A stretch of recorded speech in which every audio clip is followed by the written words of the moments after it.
Assalamualaikum warahmatullahi wabarakatuh.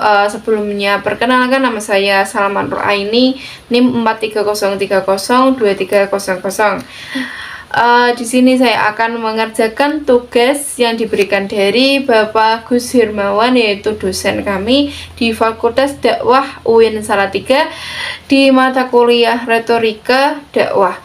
Di sini saya akan menjelaskan review dari buku yang dituliskan atau penulisnya itu Bapak Agus Hirmawan sendiri, SPD IMA, dan Ibu Erlina Wijayanti SPD. Dari penerbit Yayasan Hajah Kartini 2023. Seperti ini bukunya. Ini covernya sangat-sangat lucu ya teman-temanku semua. Lucu-lucu. Ini belakangnya polos. Dan tetapi di sini itu halamannya tidak ada. Minusnya itu nggak ada halamannya. Terus di sini saya akan mereview 3 bab saja supaya kalian pada kepo isi bukunya itu apa. Di sini saya akan mereview bab 1, yaitu pengertian retorika dakwah. Saya mulai. Dakwah adalah suatu hal yang penting dalam penyebaran Islam di dunia. Setiap muslim wajib untuk berdakwah, apalagi kita sebagai mahasiswa Fakultas Dakwah, yang mana kita harus bisa menguasai atau bisa menyeru kepada kebajikan dan mencegah dalam kemungkaran. Sebagai firman Allah Subhanahu wa Ta'ala, dan hendaklah di antara kamu ada segolongan orang yang menyeru kepada kebajikan, menyuruh perbuatan yang ma'ruf dan mencegah dan yang mungkar, dan mereka itulah orang yang beruntung. Sebagaimana dalam berdakwah itu sendiri dibutuhkan retorika yang dapat membuat dakwah seorang lebih mengena. Retorika berasal dari bahasa Yunani, yaitu retor, atau bahasa Inggrisnya orator, yang berarti kemahiran dalam berbicara di hadapan umum. Sedangkan kata dakwah secara etimologi merupakan bentuk masdar dari kata yad'u dan da'a. Artinya adalah memanggil, mengundang, mengajak, dan lain sebagainya. Retorika dakwah adalah sebuah ilmu dan seni berbicara di depan umum untuk menyampaikan pesan, untuk menyampaikan dakwah kita yang dilakukan oleh dai kepada mat'u sendiri itu tersebut. Ya, contoh retorika dakwah yang baik yaitu yang pertama, berbicara dalam forum diskusi untuk memecahkan masalah. Yang kedua yaitu untuk sebuah pidato. Terus yang ketiga, dalam menjadi tutor bagi orang-orang yang belum paham dengan tema tersebut, dengan dakwah tersebut tersendiri. Terus yang keempat, berbicara dengan mengandung unsur berdakwah. Terus yang selanjutnya yaitu tujuan mempelajari retorika dakwah, yaitu yang pertama, mampu menguraikan berbagai macam konsep dakwah. Yang kedua, mampu merancang strategi dalam berdakwah sesuai dengan kondisi. Yang ketiga, mampu mempraktekkan berbicara di depan umum secara sopan. Yaitu yang kedua, untuk bab kedua, yaitu tentang ayat-ayat Al-Quran tentang dakwah. Di sini saya mengambil satu surat, tetapi ada 2 ayat.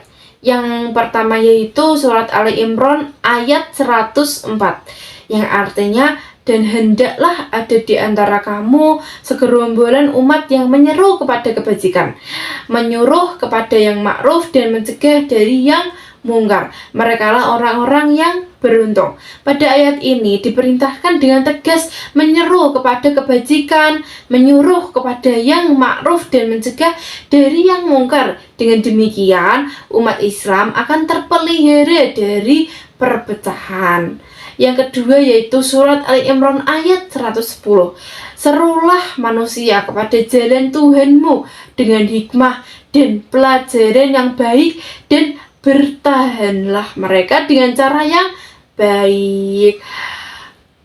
Sesungguhnya Tuhanmu dialah yang lebih mengetahui tentang siapa yang tersesat dari jalannya, dan dialah yang lebih mengetahui orang-orang yang mendapat petunjuk. Ayat ini menjelaskan 3 metode dakwah yang harus disesuaikan dengan saran dakwah terhadap cendekiawan yang memiliki pengetahuan tinggi. Diperintahkan menyampaikan dakwah dengan hikmah yang ini berdialog dengan kata-kata bijak sesuai dengan tingkat kepandaian mereka. Baik, selanjutnya yaitu yang ketiga, yaitu bentuk bab ketiga, yaitu bentuk syarat dan etika dakwah. Dakwah adalah sebuah ikhtiar dalam rangka didakwahkan kepadanya adalah urusan Allah. Manusia sekedar berusaha semaksimal mungkin sehingga ia tidak bisa berhak menentukan keberhasilan sebuah misi dakwah. Berdakwah di era sejarah dapat dilakukan macam-macam bentuk, baik secara lisan, tulisan, ataupun aktivitas, yaitu yang pertama dakwah bilisan. Dakwah menggunakan ajakan yang berniat islami. Dakwah bilisan banyak dipraktekkan di tengah masyarakat, baik itu dalam bentuk pengajian akbar, dalam selamatan, dan dalam khitobah. Dalam berdakwah jenis ini, maka seorang dai harus mempersiapkan dirinya secara jasmani dan rohani, karena ia harus bertatapan langsung atau bertemu langsung kepada mat'u. Yang kedua yaitu dakwah bil qalam. Dakwah bil qalam adalah suatu kekuatan untuk menyampaikan pesan dakwah melalui tulisan seperti buku, majalah, jurnal, ataupun artikel dan lain sebagainya. Seiring perkembangan ilmu teknologi, bentuk dakwah bil qalam ini maju dengan pesat. Hal ini bisa kita lihat bagaimana memainkan media sosial yang bisa dinikmati oleh kalangan masyarakat umum ataupun semua kalangan usia.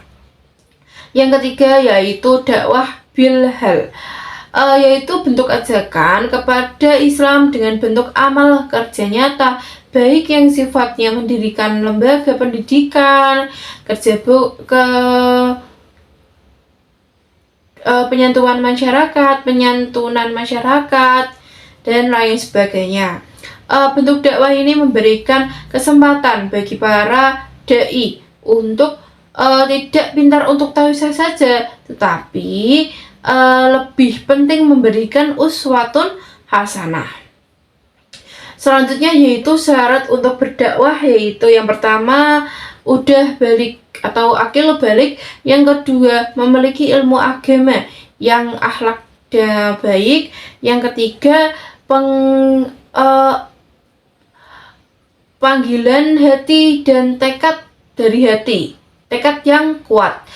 Yaitu selanjutnya yaitu etika dalam berdakwah, yaitu dengan sopan, dengan jujur, dengan tidak menghasut satu sama lain sebagainya, dan menyayangi mat'u, apalagi dai ke mat'u.